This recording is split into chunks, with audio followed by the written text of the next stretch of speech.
ಸೃಷ್ಟಿಸ್ಥಿತ್ಯಪ್ಯಯೇಹ ನಿಯತಿದೃಶಿತಮೋ ಬಂಧಮೋಕ್ಷಾಶ್ಚ ಯಸ್ಮಾತ್ ಅಸ್ಯ ಶ್ರೀ ಬ್ರಹ್ಮರುದ್ರ ಪ್ರಭೃತಿ ಸುರನರದ್ವೀಷ ಶತ್ರುತ್ಮಕಸ್ಯ ವಿಷ್ಣೋರ್ವ್ಯಸ್ತಾಃ ಸಮಸ್ತಾಃ ಸಕಲಗುಣನಿಧಿಃ ಸರ್ವದೋಷವ್ಯಪೇತಃ ಪೂರ್ಣಾನಂದಾವ್ಯಯೋ ಯೋ ಗುರುರಪಿ ಪರಮಃ ಚಿಂತಯೇತಂ ಮಹಾಂತಂ.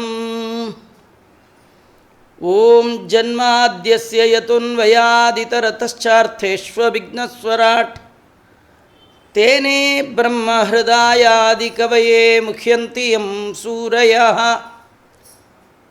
ತೇಜೋವಾರಿಮೃದಂ ಯಥಾ ವಿನಿಮಯೋ ಯತ್ರ ತ್ರಿಸರ್ಗೋ ಮೃಷಾ ಧಾಮ್ನಾ ಸ್ವೇನ ಸದಾ ನಿರಸ್ತಕುಹಕಂ ಸತ್ಯಂ ಪರಂ ಧೀಮಹಿ. ಬುದ್ಧಿರ್ಬಲಂ ಯಶೋಧೈರ್ಯಂ ನಿರ್ಭಯತ್ವಮರೋಗತಾ ಅಜಾಡ್ಯಂ ವಾಕ್ಪಟುತ್ವಂಚ ಹನುಮತ್ಸ್ಮರಣಾತ್ ಭವೇತ್. ಭವತಿ ಯದನುಭಾವಾತ್ ಎಡಮೂಕೋಪಿ ವಾಗ್ಮೀ ಜಡಮತಿರಪಿ ಜಂತುರ್ಜಾಯತೆ ಪ್ರಾಜ್ಞಮೂಲಿಃ. ಸಕಲವಚನಚೇತೋ ದೇವತಾ ಭಾರತೀ ಸಾ ಮಮ ವಚಸಿ ನಿಧತ್ತಾಂ ಸನ್ನಿಧಿಂ ಮಾನಸೇ ಚ.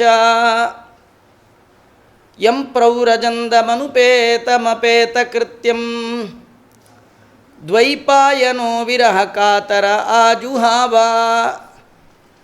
ಪುತ್ರೇತಿ ತನ್ಮಯತಯಾ ತರವೋಪಿ ನೇದುಃ ತಂ ಸರ್ವಭೂತಹೃದಯಂ ಮುನಿಮಾನತೋಸ್ಮಿ.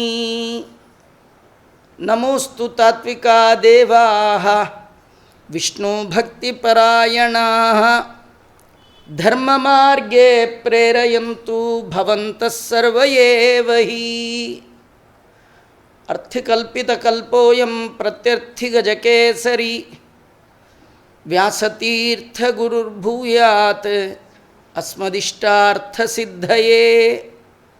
ತಪೋ ವಿದ್ಯಾವಿರಕ್ತ್ಯಾದಿ ಸದ್ಗುಣೌಘಾಕರಾನಹಂ ವಾದಿರಾಜಗುರುನ್ ವಂದೇ ಹಯಗ್ರೀವಪದಾಶ್ರಯಾನ್. ಮೂಕೋಪಿ ಯತ್ಪ್ರಸಾದೇನ ಮುಕುಂದಶಯನಾಯತೆ ರಾಜರಾಜಾಯತೆ ರಿಕ್ತೋ ರಾಘವೇಂದ್ರಂ ತಮಾಶ್ರಯೇ. ಆಪಾತ್ತಪಸ್ವಾಧ್ಯಾಯ ಶುಶ್ರೂಷಾ ಕೃಷ್ಣಪೂಜಾರತಂ ಮುನಿಂ ವಿಶ್ವೇಶಂ ಇಷ್ಟದಂ ವಂದೇ ಪರಿವ್ರಾಟ್ ಚಕ್ರವರ್ತಿನಂ. ಆಪಾದಮೌಲಿಪರ್ಯಂತಂ ಗುರುಣಾಂ ಆಕೃತಿಂ ಸ್ಮರೇತ್. ತೇನ ವಿಘ್ನಾಃ ಪ್ರಣಶ್ಯಂತಿ ಸಿದ್ಧ್ಯಂತಿ ಚ ಮನೋರಥಾಃ. ಸ್ವಸ್ತ್ಯಸ್ತು ಸತಾಂ ಅಶೇಷ ಸನ್ಮಂಗಲಾನಿ ಭವಂತು. ಶ್ರೀ ಗುರುಭ್ಯೋ ನಮಃ. ಹರಿ ಓಂ. ಸಸಮ್ರಾಡಥ ರಥಮಾರೂಢಃ ಸದಶ್ವಂ ರುಕ್ಮಮಾಲಿನಂ ವ್ಯರೋಚತ ಸ್ವಪತ್ನೀಭಿಃ ಕ್ರಿಯಾಭಿಃ ಕರದುರಾಡಿವ. ಧರ್ಮರಾಜ ತಾನು ಕೃಷ್ಣನ ಪರಮಾನುಗ್ರಹದಿಂದ ಮಾಡಿದಂತಹ ರಾಜಸೂಯ ಯಾಗ, ಅದರ ಕಡೆಯ ಹಂತ ಅವಭೃತೇಷ್ಟಿ ಮಾಡ್ತಕ್ಕಂಥದ್ದು. ಅವಭೃತ ಮಾಡುವ ಸಲುವಾಗಿ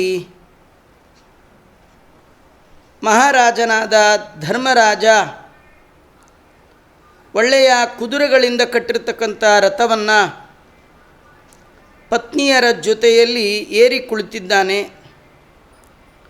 ಋತ್ವಿಕರು ಧರ್ಮರಾಜನಿಂದ ವಿಶೇಷವಾದ ಸತ್ಕರ್ಮವನ್ನೆಲ್ಲ ಮಾಡಿಸಿ ಅವಭೃತೇಷ್ಟಿಯನ್ನು ಮಾಡಿಸ್ತಾ ಇದ್ದಾರೆ. ಆಚಮನ ಮಾಡಿಸಿ ಸಂಕಲ್ಪಪೂರ್ವಕವಾಗಿ ದ್ರೌಪದಾದೇವಿಯೊಂದಿಗೆ ಗಂಗಾ ನದಿಯಲ್ಲಿ ಅವಭೃತೇಷ್ಟಿಯನ್ನು ಮಾಡಿದ್ದಾರೆ. ಆ ಸಂದರ್ಭದಲ್ಲಿ ಸಸ್ನು ತತ್ರ ತತಸ್ಸರ್ವೇ ವರ್ಣಾಶ್ರಮಾಯುತ ಜನಾಃ, ಎಲ್ಲ ವರ್ಣಾಶ್ರಮದವರು ಕೂಡ ಆ ಅವಭೃತ ಸ್ನಾನವನ್ನು ಮಾಡಿದ್ದಾರೆ. ಆನಂತರದಲ್ಲಿ ಧರ್ಮರಾಜ ನೂತನವಾದ ವಸ್ತ್ರವನ್ನು ಧಾರಣೆ ಮಾಡಿಕೊಂಡು ಅಲಂಕಾರ ಮಾಡಿಕೊಂಡು ಬಂದಿದ್ದಾನೆ. ಅಲ್ಲಿ ನೆರೆದಂತಹ ಎಲ್ಲ ಋತ್ವಿಕರು, ಸದಸ್ಯರು, ಬ್ರಾಹ್ಮಣರು, ತನ್ನ ಹತ್ತಿರದ ಸಂಬಂಧಿಕರು, ರಾಜರು, ಸ್ನೇಹಿತರು, ಇನ್ನೂ ಅನೇಕ ಜನ ಯಾರ್ಯಾರು ನೆರೆದಿದ್ದಾರೆ ಅವರೆಲ್ಲರಿಗೂ ಕೂಡ ಆಭರಣ ವಸ್ತ್ರಗಳನ್ನು ಕೊಟ್ಟು ಗೌರವ ಮಾಡಿದ್ದಾನೆ, ಪೂಜೆ ಮಾಡಿದ್ದಾನೆ, ಸತ್ಕಾರ ಮಾಡಿದ್ದಾನೆ. ಆ ಸಂದರ್ಭದಲ್ಲಿ ಸರ್ವೇ ಜನ ಸುರ ರುಚೋ ಮಣಿಕುಂಡಲಸ್ರಕ್, ಆ ನೆರೆದಂತಹ ಎಲ್ಲ ಜನ ಉತ್ತಮವಾದ ವಸ್ತ್ರವನ್ನು ಉಟ್ಟು, ವಿಶೇಷ ಆಭರಣಗಳನ್ನು ತೊಟ್ಟು, ಅಮೂಲ್ಯವಾದ ಹಾರಗಳನ್ನೆಲ್ಲ ಧಾರಣೆ ಮಾಡಿಕೊಂಡು ಆ ಎಲ್ಲ ಜನ ದೇವತೆಗಳಂತೆ ವಿರಾಜಮಾನರಾಗಿದ್ದಾರೆ. ಆ ಸಂದರ್ಭದಲ್ಲಿ ಅದೇ ಸಂದರ್ಭದಲ್ಲಿ ಒಳ್ಳೆಯ ಅಧ್ಯಯನವನ್ನು ಮಾಡಿರ್ತಕ್ಕಂತಹ ವೇದಪಾಠಿಗಳಾಗಿರ್ತಕ್ಕಂತಹ ಬ್ರಾಹ್ಮಣರು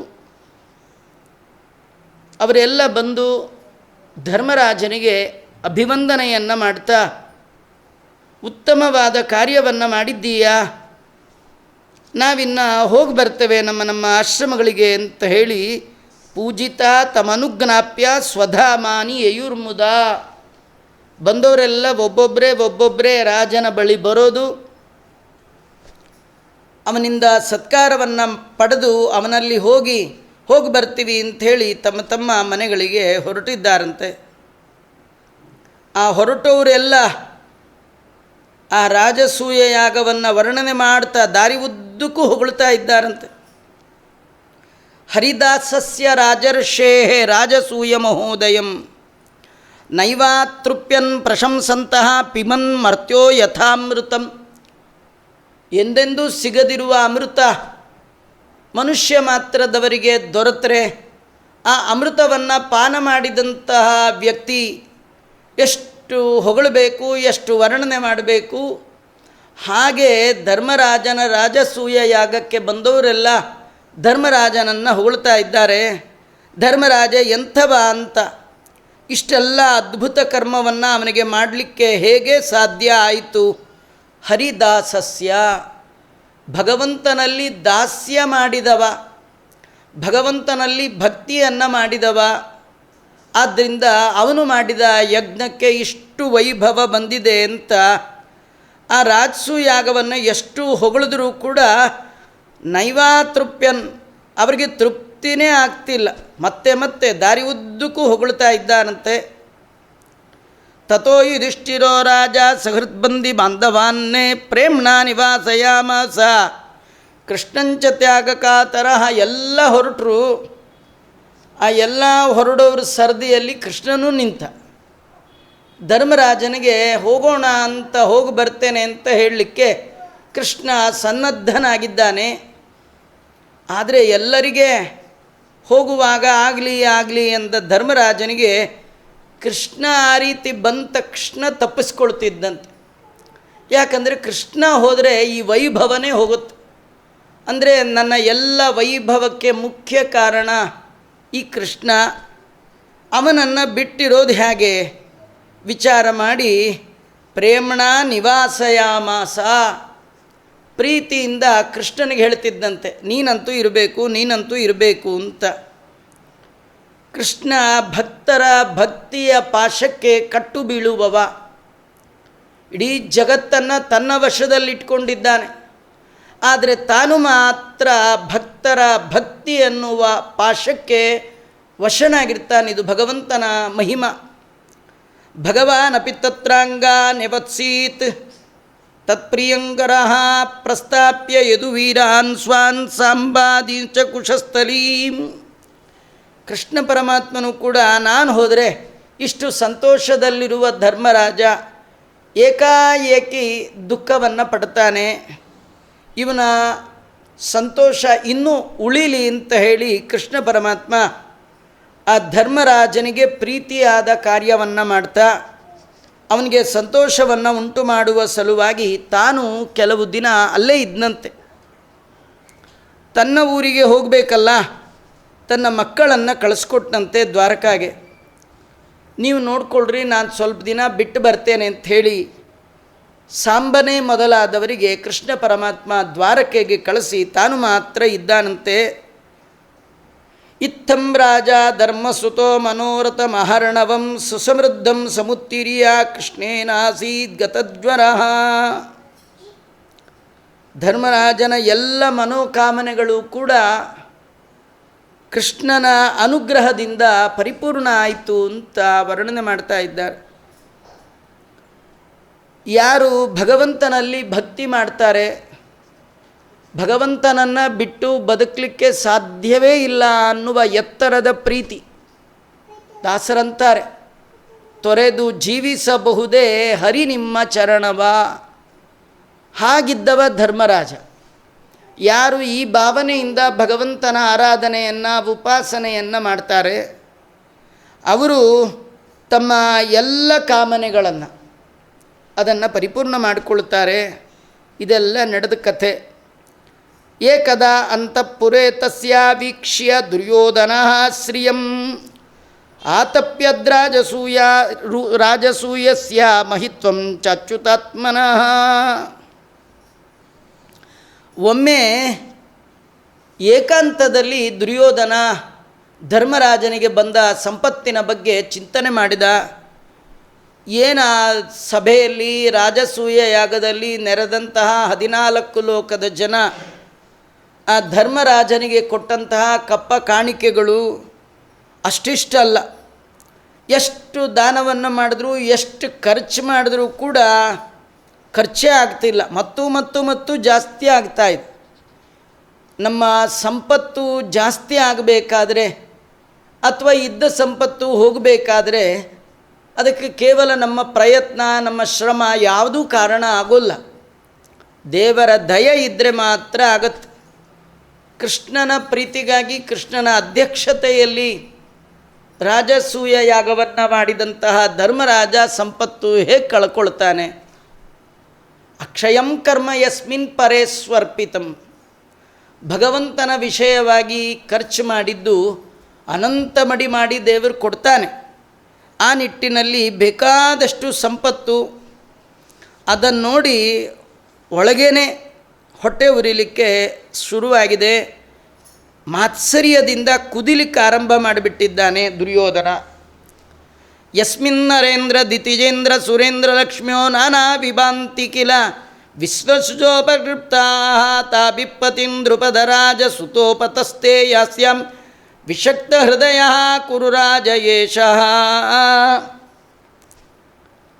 ಕೃಷ್ಣ ಏನು ಮಾಡಿಬಿಟ್ಟಿದ್ದ, ಧರ್ಮರಾಜನ ರಾಜಧಾನಿ ಇಂದ್ರಪ್ರಸ್ಥ ಪಟ್ಟಣದಲ್ಲಿ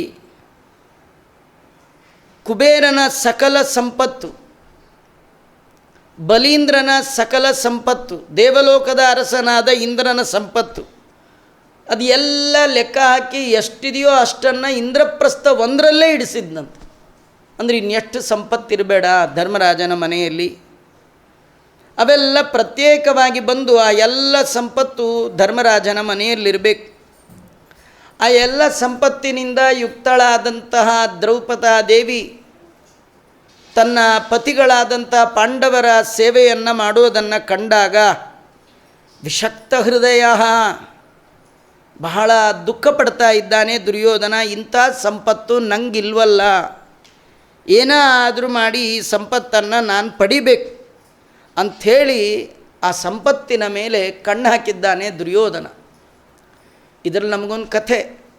ಇನ್ನೊಬ್ಬರ ಸಂಪತ್ತಿನ ಮೇಲೆ ಕಣ್ಣು ಹಾಕೋದು ಅಥವಾ ಅದು ನಮಗೆ ಬೇಕು ಅಂತ ಬಯಸೋದು ಇದೆಲ್ಲ ಅಪರಾಧ. ಅದಕ್ಕಿಂತ ದೊಡ್ಡ ಅಪರಾಧ ಭಗವಂತನ ಭಕ್ತರ ಸಂಪತ್ತು. ಭಗವಂತನ ಅನುಗ್ರಹದಿಂದ ಯಾರು ಸಂಪತ್ತನ್ನು ಸಂಪಾದನೆ ಮಾಡಿದ್ದಾರೆ, ಯಾರು ತಮ್ಮಲ್ಲಿರುವ ಎಲ್ಲ ಸಂಪತ್ತಿನ ಇರುವಿಕೆಗೆ ಕಾರಣ ದೇವರು ಅಂತ ತಿಳಿದಿದ್ದಾರೆ, ನಿನಿತ್ತ ಸೌಭಾಗ್ಯ ನಿಬಿಡವಾಗಿದೆ ಎನಗೆ ಅಂತ ನಮ್ಮಲ್ಲಿರುವ ಎಲ್ಲ ಸಂಪತ್ತಿಗೆ ಆ ಭಗವಂತನೇ ಕಾರಣ ಅಂತ ತಿಳಿದಿದ್ದಾರೆ, ಅಂಥ ಸಂಪತ್ತಿನ ಮೇಲೆ ಎಂದೂ ಕಣ್ಣು ಹಾಕಬಾರ್ದು. ಆದರೆ ಪಾಪಿಗಳಲ್ಲೇ ಅಗ್ರಗಣ್ಯನಾದವ. ಕಲಿಯ ಮತ್ತೊಂದು ರೂಪವೇ ದುರ್ಯೋಧನ ಆದ ಕಾರಣ ಪರಮಾತ್ಮನಿಗೆ ಅತಿ ಪ್ರಿಯರಾದ ಪಾಂಡವರ ಸಂಪತ್ತಿನ ಮೇಲೆ ಕೆಟ್ಟ ಕಣ್ಣಿಟ್ಟಿದ್ದಾನೆ.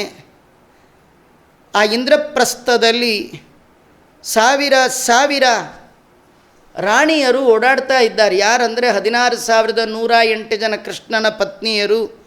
ಯಸ್ಮಿನ್ ತದಾ ಮಧುರಿಪೋ ಮಹಿಷೀ ಸಹಸ್ರಂ ಶ್ರೋಣೀಬರೇಣ ಶನಕೈ ಕೊಣದಂಗ್ರಿಶೋಭಂ ವಕ್ಷಸ್ಸು ಚಾರು ಕುಚಕುಂಕುಮ ಶೋಣಹಾರಂ ಶ್ರೀಮನ್ಮುಖಂ ಚ ಚಲಕುಂಡಲ ಕುಂತಳಾಢ್ಯಾಂ. ಏನ ಇಂದ್ರಪ್ರಸ್ಥದ ತುಂಬೆಲ್ಲ ಕೃಷ್ಣನ ಮಡದಿಯರ ಓಡಾಟವೇ ಓಡಾಟ. ಎಲ್ಲೆಲ್ಲಿ ಯಾರು ಕಣ್ಣಿಗೆ ಬಿದ್ದರೂ ಅವರೆಲ್ಲ ಕೃಷ್ಣನ ಹೆಂಡತಿಯರೇ. ಆ ಹೆಂಡತಿಯರು ಅಂದರೆ ಏನು?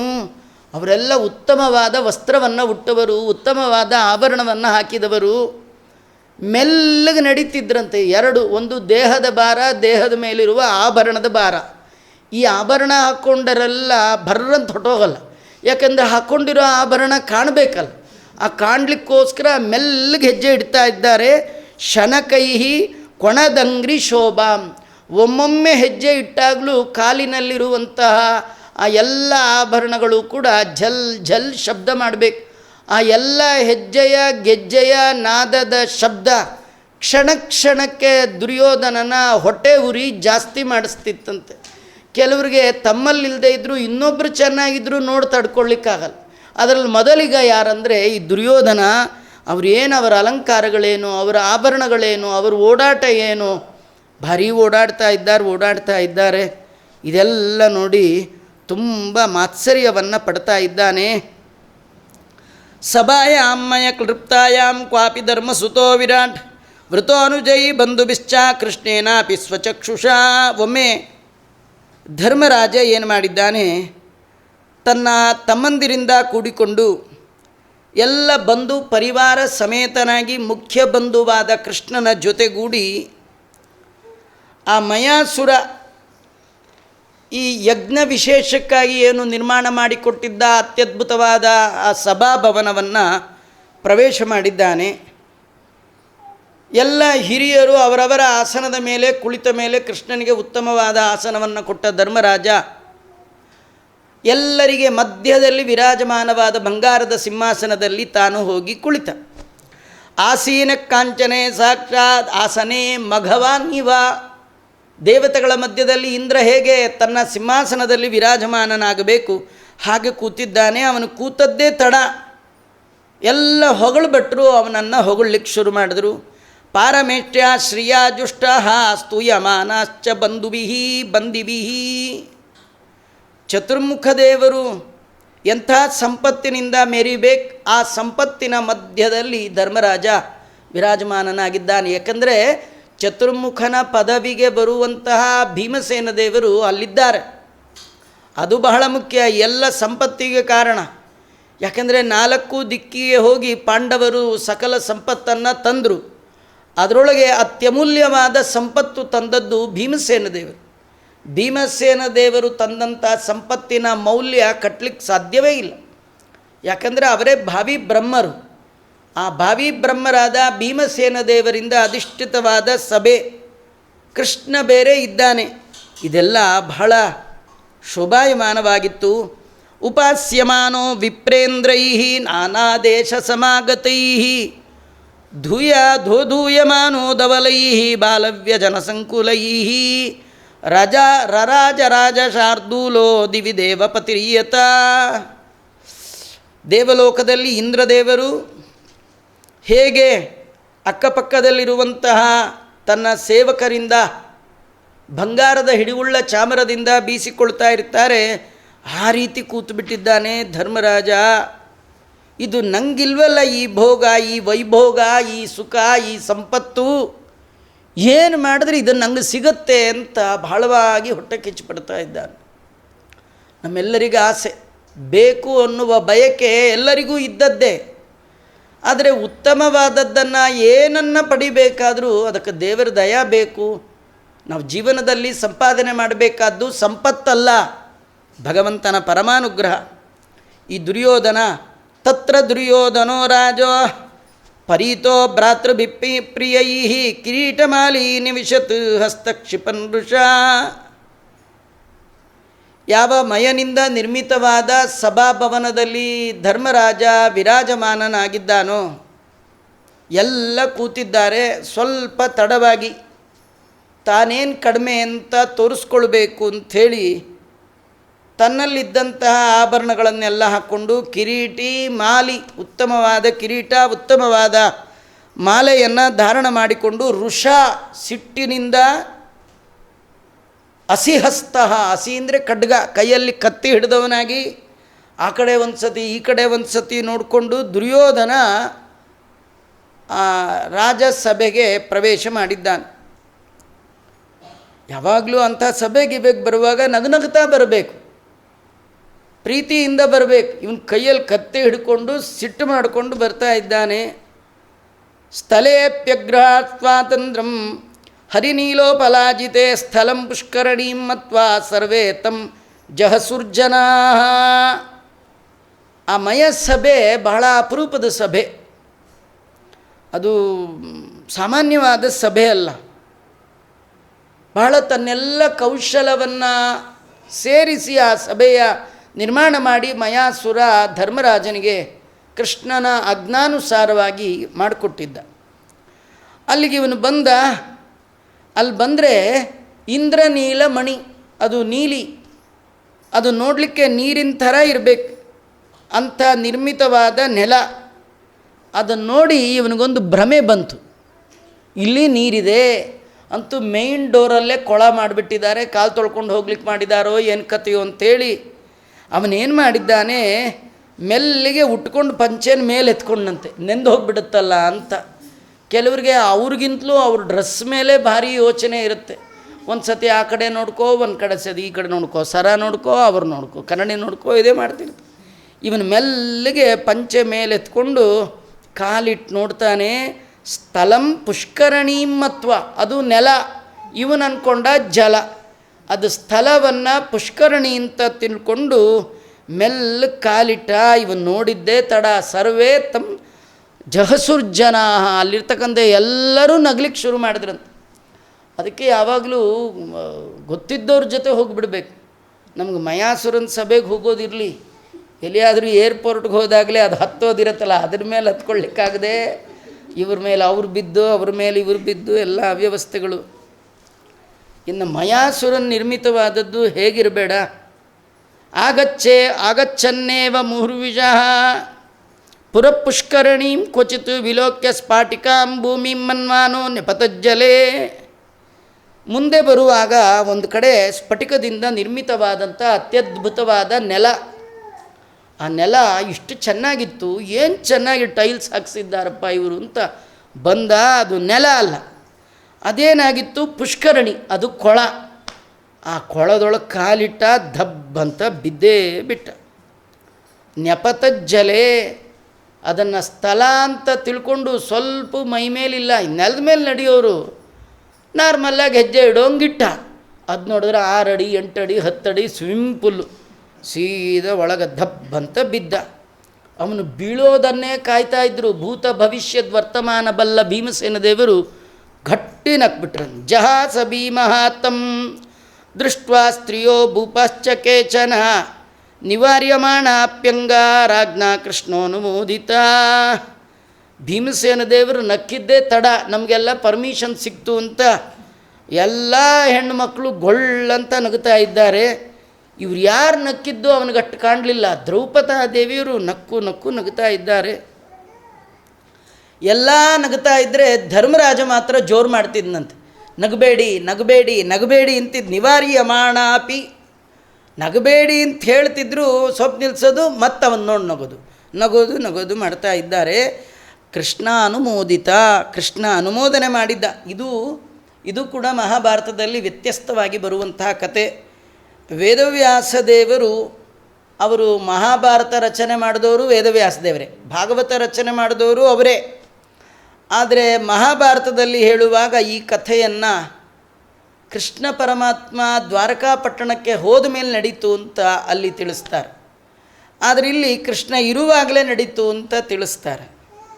ಇದರಲ್ಲಿ ನಾವು ಹೇಗೆ ತಿಳ್ಕೊಳ್ಬೇಕು ಅಂದರೆ, ಈ ಕಾಲ ವ್ಯತ್ಯಾಸ ಮಾಡಿ ಹೇಳುವಂಥದ್ದು ಪುರಾಣದ ಒಂದು ಶೈಲಿ.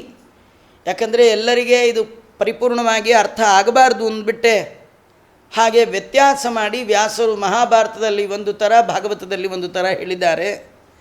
ಆದರೆ ಆಚಾರ್ಯರು ತಾತ್ಪರ್ಯ ನಿರ್ಣಯದಲ್ಲಿ ಹೇಳುವಾಗ ಈ ಕಥೆಯನ್ನು ಭಾಗವತದಲ್ಲಿ ಹೇಳಿದ್ದೇ ವಾಸ್ತವ ಅಂತ ತಿಳ್ಕೊಳ್ಬೇಕು. ಯಾಕಂದರೆ ನಿರ್ಣಯ ಮಾಡುವ ಆಚಾರ್ಯರೇ ಭೀಮಸೇನ ದೇವರಾದ ಕಾರಣ ಮಹಾಭಾರತದಲ್ಲಿ ಭಾಗವತದಲ್ಲಿ ಎರಡು ಕಡೆ ಅವರ ಪಾತ್ರ ಇದೆ. ಕಣ್ಣಾರೆ ಕಂಡವರಾದ ಕಾರಣ ಅವರು ಹೇಳಿದ್ದು ನಿಜ. ಹಾಗಾದರೆ ಭಾಗವತದ ರೀತ್ಯ ನಡೆದದ್ದು ಕಥೆ ಇದು.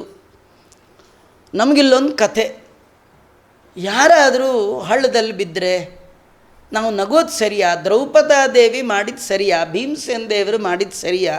ಯದ್ಯಪಿ ಸಂಬಂಧಿಕ ದುರ್ಯೋಧನ ನಿಜವಾಗಿಯೂ ಮುಂದೆ ಈ ಎಲ್ಲ ಯುದ್ಧಕ್ಕೆ, ಮಹಾಭಾರತದಂಥ ಒಂದು ದೊಡ್ಡ ಯುದ್ಧಕ್ಕೆ ಕಾರಣ ಆಗಿದ್ದೇ ಈ ಒಂದು ಘಟನೆ.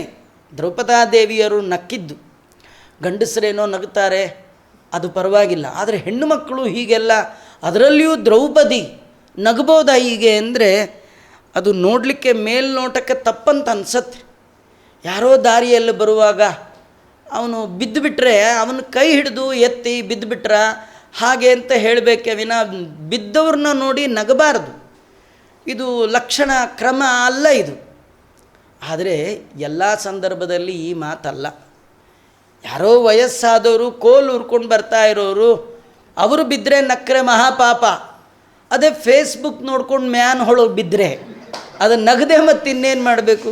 ಫೇಸ್ಬುಕ್ ನೋಡ್ಕೊಂಡು ಬರ್ತಾ ಇರೋದು, ಯಾವುದೋ ಹಳ್ಳದಲ್ಲಿ ಕಾಲಿಟ್ಟರೆ ಅದನ್ನು ನೋಡಿ ನಗಬೇಕು. ನಕ್ಕದ್ದು ಯಾಕಂದರೆ ಇನ್ನೊಮ್ಮೆ ಫೇಸ್ಬುಕ್ ನೋಡ್ಕೊಂಡು ಬರಬೇಡ ಅಂತ ತಿಳಿಸ್ಲಿಕ್ಕೆ ವಿನಃ ನಗೋದ್ರೊಳಗೆ ಎರಡು ರೀತಿ. ಅದು ವಯಸ್ಸಾದವರು ದೇಹದ ಒಂದು ಅವ್ಯವಸ್ಥೆಯಲ್ಲಿ ಬಿದ್ದರೆ ನಕ್ಕರೆ ಮಹಾಪಾಪ.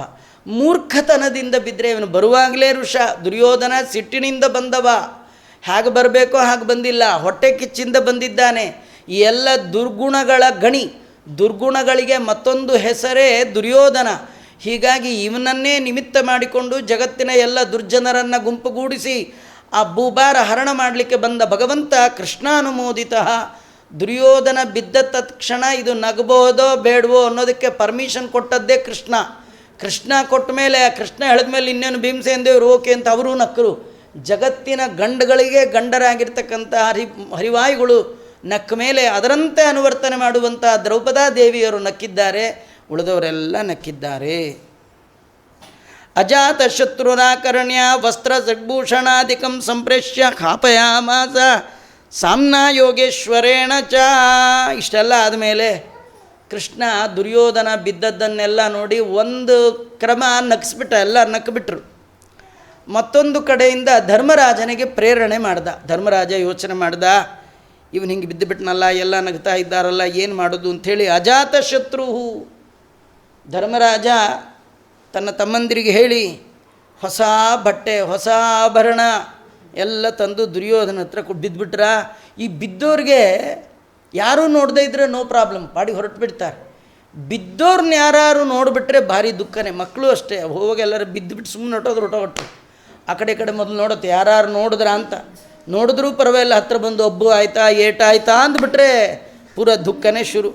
ಹಾಗೆ ಇವನಿಗೆ ಬಂದು ಕೇಳ್ತಾ ಇದ್ದಾರೆ, ನೀವು ತದನಾದೃತ್ಯ ಸತ್ಕಾರಂ ವ್ರೀಡಾನತ ಕಂದರಹ. ಅವನು ಸತ್ಕಾರ ಮಾಡಬೇಕು ಅಂತ ಪಾಪ ತನ್ನ ಸದ್ಬುದ್ಧಿಯಿಂದ ಧರ್ಮರಾಜ ಒದ್ದೆ ಆಯ್ತಲ್ಲ ಅಂತ ಹೊಸ ವಸ್ತ್ರ ಆಭರಣ ಎಲ್ಲ ತಂದುಕೊಟ್ರೆ ಅದನ್ನು ಆದರ ಮಾಡಲಿಲ್ವಂತೆ, ತಿರಸ್ಕಾರ ಮಾಡಿದ್ದಾನಂತೆ. ಅವನಿಗೆ ವ್ರೀಡ ತುಂಬ ನಾಚಿಕೆ ಆಯಿತು. ನತಕಂದರ ತಲೆ ತಗ್ಗಿಸಿಬಿಟ್ಟಿದ್ದಾನೆ. ಜಾಜ್ವಲ್ಯಮಾನ ಹೃದಯ, ಹೃದಯ ಒಳಗೆ ಧಗ್ಗಂತ ಹತ್ಕೊಂಡ್ಬಿಟ್ಟಿದೆ ಬೆಂಕಿ. ಹೊಟ್ಟೆ ಕಿಚ್ಚಿತ್ತು, ಚೂರು ಪಾರು ಉರಿ ಇತ್ತು, ಭಾರೀ ಉರಿ ಆಗಿಬಿಡ್ತು. ಅದಕ್ಕೆ ನಜಗಾಮ ತದಂತಿಕಂ, ಧರ್ಮರಾಜನ ಬಳಿ ಹೋಗಲಿಲ್ಲ. ಅರ್ಧಂಬರ್ಧ ಒದ್ದೆ ಏನಾಗಿತ್ತು ಅದನ್ನೇ ಸರಿ ಮಾಡಿಕೊಂಡ. ಭಾಳ ನಾಚಿಕೆ ಮಾಡಿಕೊಂಡು ಕೋಪದಿಂದ ಉರಿತಾ ಮಾತಾಡದೆ, ಇನ್ನು ಊಟ ಬೇಡ ತಿಂಡಿ ಬೇಡ ಏನೂ ಬೇಡ ಅಂಥೇಳಿ ಅವನು ಹಸ್ತಿನಾವತಿ ಕಡೆಗೆ ಇಂದ್ರಪ್ರಸ್ಥ ಬಿಟ್ಟು ಹಸ್ತಿನಾವತಿ ಕಡೆ ಹೊರಟು ಬಿಟ್ಟ. ಧರ್ಮರಾಜನಿಗೆ ಬೇಜಾರಾಯಿತು, ಎಲ್ಲ ಕಡೆ ಹಾಹಾಕಾರ ಆಯಿತು. ಬಭೂವ ತೂಷ್ಣೀಂ ಭಗವಾನ್ ಭುವೋ ಬಾರಂ ಜಿಹಿರುಷಾತ್ಮ ಹಿತಾತ್ಮನಿ ಸ್ಮರನ್. ಕೃಷ್ಣ ಮಾತ್ರ ಒಳಗೆ ಸಂತೋಷಪಟ್ಟನಂತೆ. ಯಾಕಂದರೆ ಹರಿಚಿತ್ತ ಸತ್ಯ, ನರಚಿತ್ತಕ್ಕೆ ಬಂದದ್ದು ಲವಲೇಶ ನಡೆಯೋದು. ಹರಿಚಿತ್ತ ಅಂದರೆ ಕೃಷ್ಣನ ಚಿತ್ತ. ಅವನದೇನು ಚಿತ್ತ ಅಂದರೆ ಇದನ್ನೇ ನೆಪ ಮಾಡಿಕೊಳ್ಬೇಕು, ಹೀಗೆ ಅವಮಾನ ಆಗಬೇಕು, ಅವಮಾನದಿಂದ ದುರ್ಯೋಧನ ನನ್ನ ಭಕ್ತರಾದ ಪಾಂಡವರಲ್ಲಿ ಅತಿಯಾದ ದ್ವೇಷ ಮಾಡಬೇಕು, ಆ ದ್ವೇಷವೇ ದುರ್ಜನರ ಸಂಹಾರಕ್ಕೆ ಕಾರಣ ಆಗಬೇಕು ಅಂತ ಭುವೋಭಾರಂ ಜಿಹಿರ್ಷುಹು, ಭೂಮಿಯ ಭಾರವನ್ನು ಹರಣ ಮಾಡಲಿಕ್ಕೆ ಇದು ಸರಿಯಾದ ಕಾಲ ಅಂತ ಆತ್ಮನಿಸ್ಮರನ್ ಅವನು ಸಂತೋಷಪಟ್ಟಿದ್ದಾನೆ. ದೇವತೆಗಳೆಲ್ಲ ಇದು ಸರಿ ಅಂತ ವಿಚಾರ ಮಾಡಿದ್ದಾರೆ. ಉಪೇತ್ಯ ನಾರದ ಸರ್ವೈ ಸದಸ್ಯೈರವಿ ಪೂಜಿತ ಕೃಷ್ಣೇನಾಭ್ಯರ್ಚಿತ ಸಮ್ಯಕ್ ಆವಿಷ್ಟೋ ನೃಪಾಂತಿಕೆ. ಹೀಗೆಲ್ಲ ಇರುವ ಸಂದರ್ಭದಲ್ಲಿ ಎಲ್ಲ ಸಭಾ ಕಾರ್ಯಕ್ರಮ ಮುಗೀತು. ಆ ಸಂದರ್ಭದಲ್ಲಿ ನಾರದರು ಬಂದಿದ್ದರಂತೆ. ನಾರದರನ್ನು ನೋಡಿ ಅವರಿಗೆ ಸತ್ಕಾರವನ್ನು ಮಾಡಿದ ಧರ್ಮರಾಜ ಕೇಳ್ತಾ ಇದ್ದಾನೆ, ಭವಾನ್ ಸರ್ವತ್ರ ಗೋ ಬ್ರಹ್ಮನ್. ನಾರದರೆ ನೀವೆಲ್ಲ ಕಡೆ ಸಂಚಾರ ಮಾಡ್ತಕ್ಕಂಥವರು, ಈ ಭೂಮಂಡಲದಲ್ಲಿ ಅತ್ಯಂತ ವೀರರಾದ ರಾಜರು ಯಾರಿದ್ದಾರೆ? ಇನ್ನೂ ಯುದ್ಧ ಮಾಡಬೇಕು ಅನ್ನೋ ಆಸೆ ಇರೋರು ಯಾರಾದರೂ ಇದ್ದಾರಾ? ಇದಾನೀಂ ಕಥಮಶೂರೋ ನಿತ್ಯೋದ್ಯೋಗೇನ ವರ್ತತೆ. ಯಾರಾದರೂ ಶೂರ ರಾಜ ಯುದ್ಧವನ್ನು ಉದ್ಯೋಗ ಮಾಡಿಕೊಂಡು ಸತತವಾಗಿ ಪ್ರವೃತ್ತಿ ಮಾಡೋನು ಯಾರಾದರೂ ಇದ್ದಾನ ಅಂತ ಕೇಳಿದ್ದಾನೆ. ನಾರದರು ಹೇಳ್ತಾ ಇದ್ದಾರೆ, ಎಲ್ಲಿ ಕೂಡ ಇಲ್ಲ. ಯಾಕೆಂದರೆ ಕೃಷ್ಣನಿಂದಾಗಿ ಎಲ್ಲರ ಗರ್ವ ಹತ ಆಗಿದೆ. ಎಲ್ಲರೂ ಕಾಂತಿಹೀನರಾಗಿ ಯುದ್ಧ ಅನ್ನೋ ಶಬ್ದವೇ ಕೇಳಲಿಕ್ಕೆ ಸಿದ್ಧ ಇಲ್ಲದೆ ಇದ್ದಾರೆ. ಅವರವ್ರ ದೇಶದಲ್ಲಿ ಅವರವ್ರು ಇದ್ದಾರೆ. ಆದರೆ ಈ ಕ್ಷತ್ರಿಯರಲ್ಲೆಲ್ಲ ಒಬ್ಬ ದುರಾಗ್ರಹಿ ಇದ್ದಾನೆ. ಅವನು ಅನೇಕ ಜನ ಸೈನಿಕರು ಉಳ್ಳವ, ಅವನು ಸಾಲ್ವರಾಜ ಅಂತ ವರ್ಣನೆ ಮಾಡ್ತಾ ಇದ್ದಾರೆ. ಅವನು ಇಡೀ ಜಗತ್ತನ್ನೇ ಗೆಲ್ಲಬೇಕು ಅಂತ ಅವನು ಮಾಡ್ತಾ ಇದ್ದಾನೆ. ಯಾಕಂದರೆ ಈ ಸಾಲ್ವರಾಜನಿಗೆ ತಮ್ಮ ಹಂಸ ಡಿಬಿಕರು ಅಂತ ಅವರನ್ನು ಕೃಷ್ಣ ಪರಮಾತ್ಮ ಕೊಂದಿದ್ದ. ಆ ತಮ್ಮನ ಋಣವನ್ನು ತೀರಿಸುವ ಸಲುವಾಗಿ ಈ ಸಾಲ್ವ ಏನು ಮಾಡಿದ್ದ, ಕೃಷ್ಣ ವಿರೋಧಿಗಳದೆಲ್ಲ ಒಂದು ಪಾರ್ಟಿ ಕಟ್ಕೊಂಡಿದ್ದ. ಅದಕ್ಕೆ ಅವನೇ ಹೆಡ್ಡು. ಅದರಲ್ಲಿ ರುಗ್ಮಿ ಮೊದಲಾದ ಎಲ್ಲ ರಾಜರನ್ನು ಕೂಡ ಸೇರಿಸಿದ್ದಾನೆ. ಶಿಶುಪಾಲ ಸತ್ತ ನಂತರದಲ್ಲಿ ಅವನ ತಮ್ಮ ಅವನ ಜೊತೆಯಲ್ಲಿ ಭಗವಂತನಿಂದ ಹತನಾಗಬೇಕಾದಂತಹ ದಂತವಕ್ತ್ರ ಅವನು ಇದ್ದಾನೆ. ಅವನು ಕೂಡ ಸಾಲ್ವನ ಜೊತೆ ಸೇರಿದ್ದಾನೆ. ಇವರದೆಲ್ಲ ಒಂದು ಸಭೆ, ಕೃಷ್ಣ ವಿರೋಧಿಗಳ ಮೀಟಿಂಗ್. ಅಲ್ಲಿ ಸಾಲ್ವ ಹೇಳ್ತಾ ಇದ್ದಾನೆ, ಸಾಲ್ವ ಪ್ರತಿಜ್ಞಾಮಕರೋತ್ ಶೃಣ್ವತಾಂ ಸರ್ವಭೂಭುಜಾಂ. ಎಲ್ಲ ರಾಜರಿರುವ ಸಂದರ್ಭದಲ್ಲಿ ಈ ಸಾಲ್ವ ಒಂದು ಪ್ರತಿಜ್ಞೆ ಮಾಡ್ತಾ ಇದ್ದಾನೆ. ಏನು ಪ್ರತಿಜ್ಞೆ ಅದು? ಅಯಾಧವೀಂ ಕ್ಷಾಂ ಕರಿಷ್ಯೆ ಪಶ್ಯಂತು ಮಮ ಪೌರುಷಂ. ಭೂಮಿ ಮೇಲೆ ಯಾದವರೇ ಇರಬಾರ್ದು, ಹಾಗೆ ಮಾಡ್ತೀನಿ ಅಂತ ಪ್ರತಿಜ್ಞೆ ಮಾಡಿದ್ದಾರೆ. ಅಂದರೆ ಯಾದವರೇ, ಜರಾಸಂಧನನ್ನು ಸಂಹಾರ ಮಾಡಿದವರು ಇವರಿಂದಲೇ ಆಗಿದ್ದು. ಯಾರು ಬೇಕೋ ಯಾರನ್ನು ಕೂಡ ಇವನೇ ಸಂಹಾರ ಮಾಡ್ತಾ ಬಂದಿದ್ದಾರೆ ಯಾದವರು. ಹಾಗಾಗಿ ಈ ಭೂಮಿ ಮೇಲೆ ಯಾದವರ ಸಂತತಿಯೇ ಇರಬಾರ್ದು, ಹಾಗೆ ಮಾಡ್ತೀನಿ ಅಂತ ಹೇಳಿ ಎಲ್ಲರ ಮುಂದೆ ತಾನು ಪ್ರತಿಜ್ಞೆ ಮಾಡಿದ್ದಾನೆ. ಹೀಗೆ ಪ್ರತಿಜ್ಞೆ ಮಾಡಿದ, ಅದು ಸಾಧ್ಯವ ಅಂತ ಮೂಢ ಅಂತ ವರ್ಣನೆ ಮಾಡಿ, ಇತಿ ಮೂಢ ಪ್ರಜ್ಞಾಯ, ಮೂರ್ಖ ಅವನು. ಯಾಕೆಂದರೆ ಭಗವಂತನ ಭಕ್ತರಿಗೆ ಎಂದೂ ನಾಶ ಆಗೋಲ್ಲ. ಯಾಕೆಂದರೆ ಕೃಷ್ಣ ಪರಮಾತ್ಮನ ಪ್ರತಿಜ್ಞೆ ನಮೇ ಭಕ್ತ ಪ್ರಣಶ್ಯತಿ. ಯಾರು ಭಗವಂತನಲ್ಲಿ ಭಕ್ತಿ ಮಾಡ್ತಾರೆ ಅವರ ಹಿಂದೆ ಮುಂದೆ ಎಲ್ಲ ಬಗೆಯಿಂದ ಭಗವಂತ ಅವರ ರಕ್ಷಣೆಗೆ ನಿಂತಾಗ ಅಂಥ ಯಾದವರನ್ನು ನಿರ್ನಾಮ ಮಾಡ್ತಕ್ಕಂಥ ಸಾಮರ್ಥ್ಯ ಯಾರಿಗಿಲ್ಲ. ಭಗವಂತನ ಪಾದವನ್ನು ಆಶ್ರಯ ಮಾಡಿದವರಿಗೆ ಯಾರ ಭಯವೂ ಇರಲ್ಲ. ಅಂಥವರಿಗೆ ನಾನು ಭಯವನ್ನು ಹುಟ್ಟು ಮಾಡ್ತೇನೆ, ಅವರು ಭೂಮಿ ಮೇಲೆ ಇರಬಾರ್ದು, ಯಾದವರೇ ಇರಬಾರ್ದು, ಹಾಗೆ ಮಾಡ್ತೀನಿ ಅಂತಂದು ಅವನೇನು ಮಾಡಿದ್ದಾನೆ, ತಪಸ್ಸೇ ಪ್ರಾವಿಶದ್ವನಂ, ಕಾಡಿಗೆ ಹೋದ್ನಂತ ಸಾಲ್ವ ಹೋಗಿ ತಪಸ್ಸು ಮಾಡಲಿಕ್ಕೆ ಶುರು ಮಾಡಿದ್ದಾನೆ. ಗತೆ ತಸ್ಮಿನ್ ಬಹುನ್ ವರ್ಷಾನ್ ಪ್ರತೀಕ್ಷತದುಪಾಗಮಂ. ತುಂಬ ದಿನ ನೋಡಿದ್ರು ಇವನ ಅರಣ್ಯಕ್ಕೆ ಹೋದೊಂದು ತಪಸ್ ಮಾಡ್ಕೊಂಡು ಬರ್ತಾನೇನೋ ಅಂತ. ಆದರೆ ಬರಲಿಲ್ಲ. ಆಗೇನು ಮಾಡಿದ್ದಾರೆ, ಆ ಸಾಲ್ವ ಇರಬೇಕಾದ ರಾಜ್ಯದ ಒಳಗೆ ಅವನ ತಮ್ಮನಿಗೆ ಅಭಿಷೇಕ ಮಾಡಿಬಿಟ್ಟಿದ್ದಾರೆ. ತುಂಬ ವರ್ಷ ಸಾಲ್ವರಾಜ ಕಾಡಿಗೆ ಹೋದವ ಬರಲಿಲ್ಲ. ರುದ್ರದೇವರನ್ನು ಕುರಿತು ತಪಸ್ಸು ಮಾಡಿದಂತೆ. ಎಂಥ ವಿಚಿತ್ರ ಭಕ್ತರು ಇರ್ತಾರೆ ನೋಡಿ. ಇವನು ಯಾವ ರೀತಿ ತಪಸ್ಸು ಮಾಡ್ದ ಅಂದರೆ, ಆರಾಧಯಾಮಾಸ ವನೇ ಪಾಂಸು ಮುಷ್ಟಿಂ ಸಕೃದ್ಗ್ರಸನ್ ಸಂವತ್ಸರಾಂತೆ ಭಗವಾನ್ ಸಂತುಷ್ಟತಮುಮಾಪತಿ. ಸಾಲ್ವರಾಜ ಬಹಳ ವರ್ಷ ತಪಸ್ಸು ಮಾಡಿದ್ದಾನಂತೆ.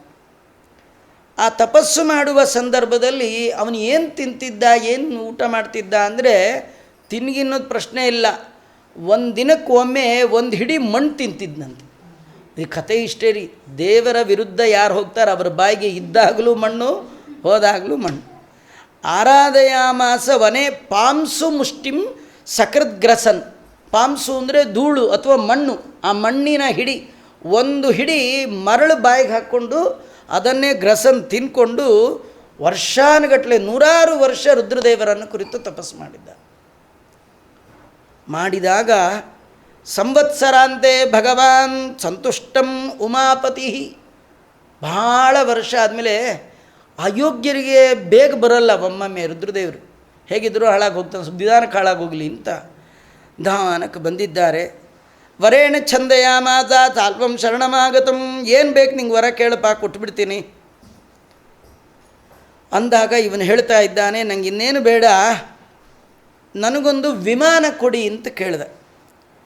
ಅಭೇದ್ಯಂ ಕಾಮಗಂ ವವ್ರೇ ಸಯಾನಂ ವೃಷ್ಟಿಭೀಷಣಂ. ಅದು ಹೇಗಿರಬೇಕು ವಿಮಾನ ಅಂದರೆ, ಕಾಮಗಂ, ನಾನು ಕಣ್ಣು ಮುಚ್ಕೊಂಡು ಅಲ್ಲಿ ಹೋಗಬೇಕು ಅಂದ್ಕೊಂಡ್ರೆ ಅರ್ಧ ಗಂಟೆ 1 ಗಂಟೆ ತೊಗೊಳ್ಬಾರ್ದು. ಕಣ್ಣು ಮುಚ್ಚಿ ಬಿಡೋದ್ರೊಳಗೆ ನಾ ಅಂದುಕೊಂಡ ಜಾಗಕ್ಕೆ ಅದು ಹೋಗ್ಬಿಡ್ಬೇಕು ವಿಮಾನ. ಮತ್ತು ಅದಕ್ಕೇನು ಪೆಟ್ರೋಲ್ ಹಾಕ್ಸೋದಾಗಲಿ, ಡ್ರೈವರ್ ಆಗಲಿ ಏನೇನಿಲ್ಲ. ಅದು ದೇವತೆಗಳಿಗೆ, ಅಸುರರಿಗೆ, ಮನುಷ್ಯರಿಗೆ, ಗಂಧರ್ವರಿಗೆ, ರಾಕ್ಷಸರಿಗೆ, ಇವರು ಎಲ್ಲ ಸೇರಿದ್ರು ಆ ವಿಮಾನ ಏನೂ ಮಾಡಲಿಕ್ಕೆ ಆಗಬಾರ್ದು, ಹಾಳು ಮಾಡಲಿಕ್ಕೆ ಆಗಬಾರ್ದು. ಈ ಕೆಲವರೆಲ್ಲ ದೊಡ್ಡ ದೊಡ್ಡ ದೇಶದ ಪ್ರಧಾನಿಗಳು, ಬೇರೆ ಬೇರೆ ದೇಶದವರು, ಅವ್ರು ಓಡಾಡೋ ಕಾರ್ಗಳು, ಅವ್ರ ವಿಮಾನಗಳು ಎಂಥ ಬಾಂಬ್ ಬಿಟ್ಟರೂ ಏನಾಗಲ್ವಂತ. ಇವುಗಳದೇ ಹೀಗಿರೋದಾದರೆ, ರುದ್ರದೇವರನ್ನು ಕುರಿತು ತಪಸ್ಸು ಮಾಡಿ ಆ ಸಾಲ್ವದ ರಾಜ ತಾನು ಪಡೆದಂಥ ವಿಮಾನ ಹೀಗಿತ್ತಂದರೆ, ಅದು ಮನುಷ್ಯರಲ್ಲ, ದೇವತೆಗಳು ಕೂಡ, ಗಂಧರ್ವರು, ರಾಕ್ಷಸರು ಯಾರೂ ಕೂಡ ಅಭೇದ್ಯಂ, ಅದನ್ನು ಹಾಳು ಮಾಡಲಿಕ್ಕಾಗಬಾರ್ದಂಥ ವಿಮಾನ ಬೇಕು ಅಂಥೇಳಿ ಹೀಗೆಲ್ಲ ಕೇಳಿದ್ದಾನೆ. ತಥೇತಿ ಗಿರಿಶಾದಿಷ್ಟ, ಹಾಗೆ ಆಗಲಿ ಅಂತಂದು ಅವನೇನು ಮಾಡ್ದ, ರುದ್ರದೇವರು ಮತ್ತೆ ಮಯಾಸುರನಿಗೆ ಹೇಳ್ದ, ನೋಡಪ್ಪ ಅವನಿಗೊಂದು ಇಂಥದ್ದು ವಿಮಾನ ಬೇಕಂತೆ, ಮಾಡಿಕೊಟ್ಟು ಬಿಡು ಅಂತ. ಆಗ ಹಾಗೇ ಆಗಲಿ ಅಂಥೇಳಿ ಒಂದು ವಿಮಾನವನ್ನು ಮಾಡಿಕೊಟ್ಟಿದ್ದಾನೆ. ಆ ವಿಮಾನಕ್ಕೆ ಹೆಸರು ಸೌಭಗ ಅಂತ ಹೆಸರು. ಆ ವಿಮಾನದ ಹೆಸರೇ ಸೌಭಗ, ಸಂಚಾರಿ ವಿಮಾನ. ಅದು ಎಲ್ಲ ಅದರೊಳಗೆ ಇರಬೇಕು. ಅದೊಂದು ಪಟ್ಟಣ ಇದ್ದಾಗೆ ಇತ್ತಂತೆ. ಅದು ಹೇಳ್ತಾರೆ, ಪುರಂ ನಿರ್ಮಾಯ ಸಾಲ್ವಾಯ ಪ್ರಾದತ್ ಸೌಭಗಾಯ ಮಸ್ಮಯಂ. ಅದು ವಿಮಾನ ಮಾತ್ರ ಅಲ್ಲ, ಅದು ಒಂದು ಊರೇ ಇದ್ದಾಗಿರ್ಬೇಕಂತ. ಅಂಥ ಸಂಚಾರಿ ಊರು, ಎಂಥ ಅದ್ಭುತ ನೋಡಿ. ಅದನ್ನು ನಿರ್ಮಾಣ ಮಾಡಿಕೊಟ್ಟಿದ್ದಾನೆ. ಇಂತಹ ವಿಮಾನವನ್ನು ಸಂಪಾದನೆ ಮಾಡಿದಂತಹ ಆ ಸಾಲ್ವರಾಜ ಆಯಯೋ ಸ್ವಜನಪದಂ ಸಮಗ್ರ ಬಲವಾಹನಂ. ತನ್ನ ಊರಿಗೆ ಬಂದ, ತನ್ನ ಮಹಿಮೆ ಎಲ್ಲ ಹೇಳಿಕೊಂಡ. ಇನ್ನು ಯಾರನ್ನು ಬಿಡಬಾರ್ದು ಅಂಥೇಳಿ ಎಲ್ಲರ ಮೇಲೆ ಯುದ್ಧ ಮಾಡಬೇಕು ಅಂತ ಹೊರಟಿದ್ದಾನೆ. ಇದು ಇನ್ನೂ ಒಬ್ಬ ಯುದ್ಧದಲ್ಲಿ ಪ್ರವೃತ್ತನಾಗಿರುವಂತಹ ಕತೆ ಅಂತ ಕೃಷ್ಣನು ಕೂಡ್ತಿರುವಂತಹ ಸಭೆಯೊಳಗೆ ಧರ್ಮರಾಜ ಪ್ರಶ್ನೆ ಮಾಡಿದಾಗ ನಾರದರು ಹೇಳ್ತಾ ಇದ್ದಾರೆ. ಇತಿ ಧರ್ಮಸುತ ಶ್ರೀಮಾನ್ ಶ್ರುತ್ವಾ ತನ್ನಾರದೋದಿತಂ ಪಾರ್ಶ್ವೇ ಭಗವತಃ ಶೌರೇ ಶನೈ ಮುಖಮವೈಕ್ಷತ. ಇದು ಕೇಳಿ ಧರ್ಮರಾಜ ಮೆಲ್ಲಗೆ ಪಕ್ಕದಲ್ಲಿ ಕೂತಿದ್ದು ಕೃಷ್ಣನ ಹೀಗೆ ನೋಡಿದಂತೆ. ಇದರ ಅರ್ಥ ಏನಂದರೆ, ಕೃಷ್ಣ ಇವನೊಬ್ಬ ಮಿಸ್ ಆಗಿಬಿಟ್ಟಿದ್ದಾನೆ, ಭೂಭಾರ ಇವಂದಾಗಬೇಕು, ಇವಂದಾದರೆ ಎಲ್ಲ ಆದಾಗೆ ಅಂತ. ನಿಶಮ್ಯ ತದ್ವಾಸುದೇವೋ, ಧರ್ಮರಾಜನ ಮನಸ್ಥಿತಿಯನ್ನು ಅರ್ಥ ಮಾಡಿಕೊಂಡ ಕೃಷ್ಣ, ಧೈರ್ಯ ಸಾರೋ ನಿರಾಕುಲ. ಆಕುಲ ಅಂದರೆ ವ್ಯಸನ. ಭಗವಂತನಿಗೆ ಯಾವ ವ್ಯಸನವೂ ಇಲ್ಲ. ಕೆಲವು ಸತಿ ಎಲ್ಲ ಆದಮೇಲೂ ಏನೋ ಒಂಚೂರು ಉಳಿದಿದೆ ಅಂದರೆ ಬೇಜಾರಾಗ್ಬಿಡುತ್ತೆ. ಅಯ್ಯೋ ಅದು ಬೇರೆ ಮಾಡಬೇಕಾ ಅಂತ. ಎಲ್ಲ ಭೂಭಾರ ಹರಣ ಆಯಿತು ಅಂತ ಅಂದ್ಕೊಂಡ್ರೆ ಇನ್ನು ಅವನೋ ಬಿದ್ದಾನ, ಇದೇನು ಭಗವಂತನಿಗೇನಿಲ್ಲ, ಹಾಗೇ ಆಗಲಿ ಅಂತ ಅಂದ್ಕೊಂಡಿದ್ದಾನಂತೆ. ಪೂಜಯಿತ್ವ ಋಷಿಂ ಸಮ್ಯಕ್. ಇಷ್ಟೆಲ್ಲ ಆದಮೇಲೆ ನಾರದರಿಗೆ ಸನ್ಮಾನವನ್ನು ಮಾಡಿದ್ದಾನೆ. ಅಂತೂ ನಾರದರು ತಮ್ಮ ಪ್ರೋಗ್ರಾಮ್ ಮುಗೀತು ಅಂತ, ಸಾಲ್ವನ್ ಕಥೆ ಮುಗೀತು ಅಂತ ಅವರು ಹೊರಟಿದ್ದಾರೆ. ಉಗ್ರಸೇನಂ ಯದುಪತಿಂ ಯುಯುಧಾನಂಜ ಮಾಧವ ಅಕ್ರೂರಂ ಕೃತವರ್ಮಾಣಾನ್ಯಂಚ ಯದು ಪುಂಗವಾನ್ ಪ್ರೇಷಯಾಮಾಸ ರಕ್ಷಾಯೈ ದ್ವಾರವತ್ಯಾಸ ಸೈನಿಕಂ. ಕೃಷ್ಣ ಪರಮಾತ್ಮ ದ್ವಾರಕಾ ಪಟ್ಟಣದ ರಕ್ಷಣೆಗಾಗಿ ಯದುರಾಜ, ಉಗ್ರಸೇನ, ಯುಯುಧಾನ, ಅಕ್ರೂರ, ಕೃತವರ್ಮ ಇವರೇ ಮೊದಲಾದ ಸೈನಿಕರನ್ನು, ರಾಜರನ್ನು ಅನೇಕ ಸೈನ್ಯದ ಸಮೇತವಾಗಿ ಕಳಿಸ್ಕೊಟ್ಟಿದ್ದಾನೆ. ಅವರೆಲ್ಲ ಪಟ್ಟಣದ ರಕ್ಷಣೆಗೆ ಬಂದಿದ್ದಾರೆ. ಆದರೆ ಕೃಷ್ಣ ಪರಮಾತ್ಮ ಮಾತ್ರ ಅವನು ಅಲ್ಲೇ ಬಲರಾಮ್ ಯಾವ ಧರ್ಮರಾಜನ ಮನೆಯಲ್ಲೇ ವಾಸ ಮಾಡ್ತಾ ಇದ್ದಾನಂತೆ. ತಥಾವಸತಿ ಗೋವಿಂದೇ ಶಕ್ರಪ್ರಸ್ಥೆ ಮಹಾತ್ಮನಿ ಸಹಾನುಯೇ ಚೈವ ನೃಪೇ ಕೃತಕೃತ್ಯ ಇದಿಷ್ಟಿರೇ. ಬಹಳ ದಿನಗಳ ಕಾಲ ಕೃಷ್ಣ ಪರಮಾತ್ಮ ಅಲ್ಲಿ ವಾಸ ಮಾಡ್ತಾ ಇದ್ದಾನೆ. ಯುಧಿಷ್ಠಿರ ಎಲ್ಲ ತಮ್ಮಂದಿರಿಂದ ಕೂಡಿಕೊಂಡು ಸಂತೋಷ ಪಡ್ತಾ ಇದ್ದಾನೆ. ಆಕರ್ಣ್ಯ ಸಾಲ್ವಾ ಸಂವೃದ್ಧೋ ಧಮಕೋಶ ಸುತಂ ಹತಂ ಜರಾಸಂದಂಚ ಸುಹೃದಂ ರಾಜಸೂಯಂ ಕೃತಂ ಕೃತಂ. ಈ ಸಂದರ್ಭದಲ್ಲಿ ತಪಸ್ಸು ಮಾಡಿಕೊಂಡು ಸೌಭಗ ಅನ್ನುವ ವಿಮಾನವನ್ನು ಸಂಪಾದನೆ ಮಾಡಿ ಬಂದಂಥ ಸಾಲ್ವರಾಜನಿಗೆ ಸುದ್ದಿ ಬಂತು. ಏನು ಸುದ್ದಿ ಅಂದರೆ ದಮಘೋಷನ ಮಗ ಶಿಶುಪಾಲ ಸತ್ತ ಅಂತ, ಆಮೇಲೆ ಜರಾಸಂಧ ಸತ್ತ ಅಂತ. ಅವನಿಗೆ ಇವರೆಲ್ಲ ಬಹಳ ಬೇಕಾದವರು, ಬಹಳ ಸುಹೃತ್ ಸ್ನೇಹಿತರಂತೆ. ಸಾಲ್ವನ ಸ್ನೇಹಿತರ ಪಟ್ಟಿಯಲ್ಲಿ ಈ ಶಿಶುಪಾಲ, ಈ ಜರಾಸಂಧ ಇವರೆಲ್ಲ ಅವನಿಗೆ ಭಾಳ ಬೇಕಾದವರು. ಇಷ್ಟರ ಮಧ್ಯೆ ತನಗಾಗದೇ ಇರ್ತಕ್ಕಂಥ ಕೃಷ್ಣ ಭಕ್ತನಾದ ಧರ್ಮರಾಜ ಉತ್ತಮವಾದ ರಾಜಸೂಯಾಗ ಮಾಡ್ದ ಅಂತೆಲ್ಲ ಕೇಳ್ದ. ಆಮೇಲೆ ಯಯೌ ದ್ವಾರಾವತೀಂ ಸಾಲ್ವೋ ವೈರಂ ವೃಷ್ಣೀಕೃತಂ ಸ್ಮರಂ. ಇದಕ್ಕೆಲ್ಲ ಕಾರಣ ಆ ಯಾದವರು. ಹಾಗಾಗಿ ಅವ್ರನ್ನ ಬಿಡಬಾರ್ದು ಅಂಥೇಳಿ ಅವನೇನು ಮಾಡಿದ್ದಾನೆ, ದ್ವಾರಕಾಪಟ್ಟಣದ ಮೇಲೆ ಈ ಸಾಲ್ವ ಹೊರಟಿದ್ದಾನೆ. ಹೊರಟಾಗ ಆ ದ್ವಾರಕಾಪುರಿ ಆ ಪಟ್ಟಣವನ್ನೇ ಹಾಳು ಮಾಡಲಿಕ್ಕೆ ಶುರು ಕೃಷ್ಣನಿಂದ ರಕ್ಷಿತವಾದ ಪಟ್ಟಣ. ಪುರಿಂಬಮಂಜೋಪ ಅನೇಕ ವನಗಳು, ಉದ್ಯಾನವನಗಳು ಎಲ್ಲವನ್ನು ಸಗೋಪುರಾಣಿ ದ್ವಾರಾಣಿ, ಆ ಪ್ರಾಕಾರಗಳು, ಗೋಪುರಗಳು ಎಲ್ಲವನ್ನೂ ಹಾಳು ಮಾಡ್ತಾ ಇದ್ದಾನಂತೆ. ಹೀಗೆಲ್ಲ ಮಾಡುವಾಗ ಅದು ವಿಮಾನ ಯುದ್ಧ ಮಾಡೋರು ಕಣ್ಣಿಗೆ ಕಾಣ್ತಿರ್ಲಿಲ್ಲಂತೆ. ಏನು ಮಾಡಬೇಕು, ಎಲ್ಲ ಪ್ರಜೆಗಳು ಅಧೀರರಾಗಿದ್ದಾರೆ. ಆಗ ಪ್ರದ್ಯುಮ್ನ ನೀವೇನು ಯೋಚನೆ ಮಾಡಬೇಡಿ ಅಂತ ವಿಚಾರ ಮಾಡ್ತಾ ಇದ್ದಾನೆ. ಎಲ್ಲರೂ ಸೇರಿ ಸಾತ್ಯಕಿ, ಚಾರುದೇಶ್ನ, ಸಾಂಬ, ಅಕ್ರೂರ, ಅವನ ತಮ್ಮಂದಿರು, ಕೃತವರ್ಮ ಇವರೆಲ್ಲ ಸೇರಿ ಯುದ್ಧದಲ್ಲಿ ಉಪಕ್ರಾಂತರಾಗಿದ್ದಾರೆ. ತತಃ ಪ್ರವೃದ್ಧೆ ಯುದ್ಧಂ ಸಾಲ್ವಾನಾಂ ಯದುಬಿಸ್ಸಹ. ಯಾದವರಿಗೂ ಸಾಲ್ವನಿಗೂ ಘನಘೋರವಾದ ಯುದ್ಧ ಆಯಿತು. ಅತ್ಯಂತ ರೋಮಾಂಚಕರವಾದಂತಹ ಯುದ್ಧ. ಸಾಲ್ವ ತಾನು ಮಾಯಾಯುದ್ಧವನ್ನು ಮಾಡ್ತಾ ಇದ್ದಾನೆ. ಆ ಮಾಯಾಯುದ್ಧವನ್ನು ಪ್ರದ್ಯುಮ್ನ ತನ್ನ ದಿವ್ಯವಾದ ಅಸ್ತ್ರದಿಂದ ನಾಶ ಮಾಡಿದ್ದಾನೆ. ಏನು ಮಾಡಿದ್ರೂ ಕೂಡ ಆ ಸಾಲ್ವನನ್ನು ಎದುರಿಸುವ ಸಾಮರ್ಥ್ಯ ಪ್ರದ್ಯುಮ್ನನಿಗೆ ಬರಲಿಲ್ಲ. ಪ್ರದ್ಯುಮ್ನ ಸಾಲ್ವನ ಬಾಣಕ್ಕೆ ಹೊಡೆತಕ್ಕೆ ಸಿಕ್ಕಿ ಅವನು ಮೂರ್ಛಿತನಾಗಿದ್ದಾನೆ. ಆಗ ಪ್ರದ್ಯುಮ್ನನ ಸಾರಥಿ ದಾರುಕ ಏನು ಮಾಡಿದ್ದಾನೆ, ಅವನನ್ನು ಕರ್ಕೊಂಡು ಬಂದುಬಿಟ್ಟಿದ್ದಾನೆ. ಆ ಸಂದರ್ಭದಲ್ಲಿ ಸ್ವಲ್ಪ ಹೊತ್ತಾದ ಮೇಲೆ ಎಚ್ಚರ ಆಯಿತು. ಎಚ್ಚರ ಆದಾಗ ದಾರುಕನನ್ನು ಕೇಳ್ತಾ ಇದ್ದಾನೆ, ಎಂಥ ಕೆಲಸ ಮಾಡಿಬಿಟ್ಟೆ ನೀನು, ರಣರಂಗದಲ್ಲಿ ಬೆನ್ನು ತೋರಿಸಿ ಬರುವಂತಹ ಕಾರ್ಯ ನಮ್ಮ ಯಾದವರಲ್ಲಿ ಯಾರೂ ಮಾಡಿರಲಿಲ್ಲ. ಎಲ್ಲ ನಾ ಮನೆಗೆ ಹೋದ ಮೇಲೆ ಸಂಬಂಧಿಕರೆಲ್ಲ ಕೇಳಿದ್ರೆ ಏನು ಉತ್ತರ ಕೊಡಬೇಕು ಅಂದಾಗ ಅವನು ಹೇಳ್ತಾ ಇದ್ದಾನೆ, ದಾರುಕ ಧರ್ಮಂ ವಿನಾಯತ ಯುಷ್ಮಾನ್ ಕೃತಮೇತನ್ಮಯ ವಿಭೋ ಶ್ರುತೃಕೃಚ್ಛಂಗತಂ ವೃಕ್ಷೇ ರತಿನಂ ಸಾ ರತಿಂ ರಥಿ. ಯುದ್ಧದ ನಿಯಮ ಏನಂದರೆ, ಸಾರಥಿಗೆ ತೊಂದರೆ ಆದರೆ ರಕ್ಷಣೆ ಮಾಡಬೇಕಾದ್ದು ರಥಿಕನ ಕರ್ತವ್ಯ. ರಥದಲ್ಲಿ ವಿರಾಜಮಾನನವನಿಗೆ ತೊಂದರೆ ಬಂದರೆ ಸಾರಥಿಯಾದವ ಅವನ ರಕ್ಷಣೆ ಮಾಡಬೇಕಾದ್ದು. ಎಷ್ಟೋ ಬಾರಿ ಅನೇಕ ಅಸ್ತ್ರಗಳು ಬಂದಾಗ ನೀನು ನನ್ನ ರಕ್ಷಣೆ ಮಾಡಿದ್ದೀಯಾ, ಈಗ ನಿನ್ನ ರಕ್ಷಣೆ ಮಾಡುವ ಹೊಣೆ ನಂದಾಗಿತ್ತ, ಆದ ಕಾರಣ ಹೀಗೆ ಮಾಡಿದೆ ಅಂತ ಹೇಳ್ತಾ ಇದ್ದಾನೆ. ಆದಮೇಲೆ ಪ್ರದ್ಯುಮ್ನ ವಿಚಾರ ಮಾಡಿ ಇನ್ನು ಬಿಡೋಲ್ಲ ನಾನು ಅವನ್ನ ಅಂಥೇಳಿ ಕೈಯಲ್ಲಿ ಆಯುಧವನ್ನು ಹಿಡ್ಕೊಂಡು ಬಿಲ್ಲು ಬಾಣವನ್ನು ಹಿಡಿದು ಎಲ್ಲಿದ್ದಾನಲ್ಲಿ ಕರ್ಕೊಂಡು ಹೋಗು ಅಂತ ಹೇಳ್ತಾ ಇದ್ದಾನೆ.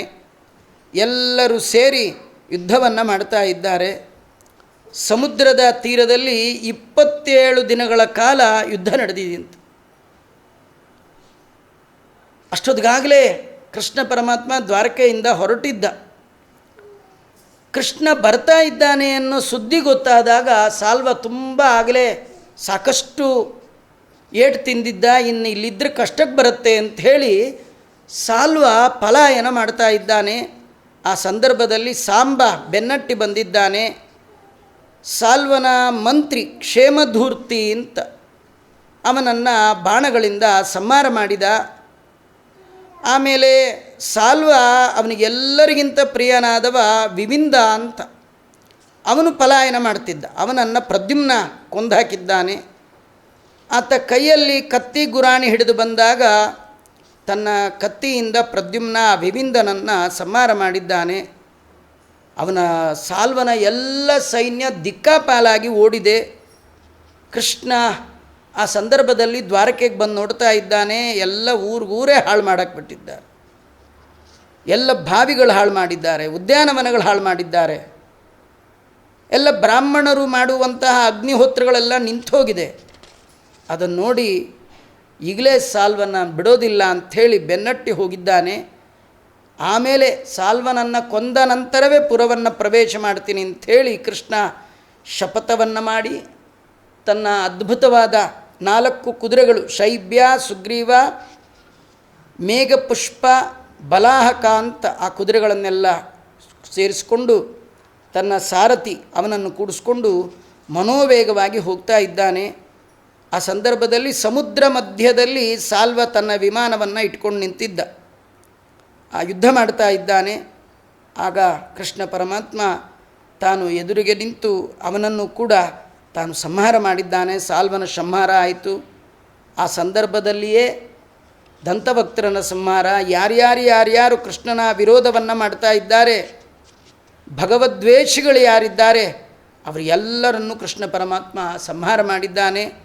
ತಾನು ಅವರ ರಥ, ಅವರ ವಾಹನ ಏನೇನಿತ್ತು ಅವನ್ನೆಲ್ಲ ಸಂಹಾರ ಮಾಡಿ ದ್ವಾರಕಾಪಟ್ಟಣಕ್ಕೆ ಬಂದಿದ್ದಾನೆ. ಕೃಷ್ಣ ಬಂದಾಗ ಇಡೀ ದ್ವಾರಕೆ ಜನ ಅವನನ್ನು ಕೊಂಡಾಡಿದ್ದಾರೆ. ಭಗವಂತನನ್ನು ಅನೇಕ ಬಗೆಯಿಂದ ಸ್ತೋತ್ರ ಮಾಡ್ತಾ ಪೂಜಿತೋ ಯದು ಬಿರ್ವೃದ್ಧೈ ಪೌರಜಾನ ಪದೈಸ್ತತ ರಮಯಂದಷ್ಟಸಹಸ್ರ ಮಹಿಷಿ ಪ್ರೇಮ ವಿಕ್ವಲಾಹ ಉವಾಸ ದೇವಕಿ ಪುತ್ರ ಸಾನಂದಂ ಕುರುನಂದನ.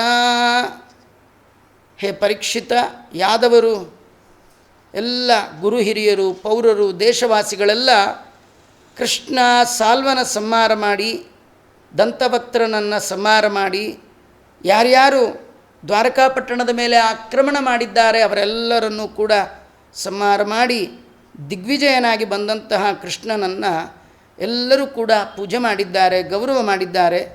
ಆ ಸಂದರ್ಭದಲ್ಲಿ 16,000 ಪತ್ನಿಯರ ಜೊತೆಗೆ ರಮಿಸ್ತಾ ಶ್ರೀಕೃಷ್ಣ ಪರಮಾತ್ಮ ಆ ಮಥುರಾಪಟ್ಟಣದಲ್ಲಿ ವಾಸ ಮಾಡಿದ ಅನ್ನುವ ಕಥೆಯನ್ನು ಹೇಳ್ತಾ ಇದ್ದಾರೆ. ಈ ಸಂದರ್ಭದಲ್ಲಿ ಮುಂದೆ ಒಂದು ಕಥೆ ಬರ್ತಾ ಇದೆ.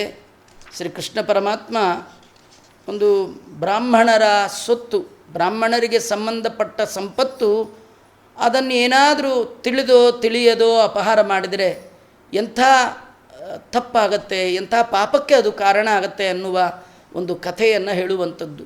ಆ ಸಂದರ್ಭದಲ್ಲಿ ಕೃಷ್ಣ ಪರಮಾತ್ಮ ಹೇಳ್ತಾನೆ, ಜಗತ್ತಿನಲ್ಲಿ ಏನನ್ನು ಬೇಕಾದರೂ ತಿಂದು ಕರಗಿಸ್ಕೋಬೋದು, ಅರಗಿಸ್ಕೋಬೋದು. ಬೇಕಾದರೆ ಕಬ್ಬಿಣದ ತುಣುಕನ್ನಾದರೂ ತಿಂದು, ಕಲ್ಲನ್ನಾದರೂ ತಿಂದು ಅರಗಿಸಿಕೊಳ್ಬೋದು. ಆದರೆ ಬ್ರಾಹ್ಮಣರ ಸ್ವತ್ತನ್ನು ಮಾತ್ರ, ಸಜ್ಜನರ ಸ್ವತ್ತನ್ನು ಮಾತ್ರ, ಭಗವಂತನ ಭಕ್ತರ ಸಂಪತ್ತನ್ನು ಮಾತ್ರ 3 ಲೋಕದಲ್ಲಿ ಯಾರೂ ಕೂಡ ಅದನ್ನು ಜೀರ್ಣ ಮಾಡಿಕೊಳ್ಳಿಕ್ಕೆ ಸಾಧ್ಯ ಇಲ್ಲ ಅನ್ನುವಂತಹ ಒಂದು ದಿವ್ಯವಾದ ಸಂದೇಶವನ್ನು ತನ್ನ ಯಾದವರಿಗೆ, ಬ್ರಾಹ್ಮಣರ ಬಗ್ಗೆ ಎಷ್ಟು ಶ್ರದ್ಧೆ ಇರಬೇಕು ಅಂತ ತೋರಿಸಿಕೊಡುವಂಥ ಒಂದು ಕಥೆಯನ್ನು ಕೃಷ್ಣ ಪರಮಾತ್ಮ ಮುಂದೆ ನಿರೂಪಣೆ ಮಾಡ್ತಾ ಇದ್ದಾನೆ. ಅದನ್ನು ಮತ್ತೆ ನಾಳೆ ನೋಡೋಣ ಅಂತ ಹೇಳ್ತಾ ಶ್ರೀಕೃಷ್ಣಾರ್ಪಣಮಸ್ತು. ಸರ್ವೇಂದ್ರಿಯ ಪ್ರೇರಕೇಣ ಶ್ರೀಪ್ರಾಣಪತಿನೇರಿತಃ ಯದವೋಚ ಮಹಂತೇನ ಪ್ರಿಯತಾಂ ಕಮಲಾಲಯ. ಸ್ವಾಮೀ ತ್ವಂ ದೃಹರೇ ತವಾನುಚರಣಾಃ ಪ್ರಾಣಾಃ ಶರೀರಂ ಗೃಹಂ ಪೂಜಾತೆ ವಿಷಯೋಪಭೋಗರಚನಂ ನಿದ್ರಾ ಸಮಾಧಿಸ್ಥಿತಿಃ ಸಂಚಾರಪದಯೋ ಪ್ರದಕ್ಷಿಣವಿಧಿಃ ಸ್ತೋತ್ರಾಣಿ ಸರ್ವಾ ಗಿರಃ ಯದ್ಯತ್ಕರ್ಮ ಕರೋಮಿ ತತ್ತದಖಿಲಂ ವಿಷ್ಣೋ ತವಾರಾಧನಂ. ಕೃಷ್ಣಾರ್ಪಣ.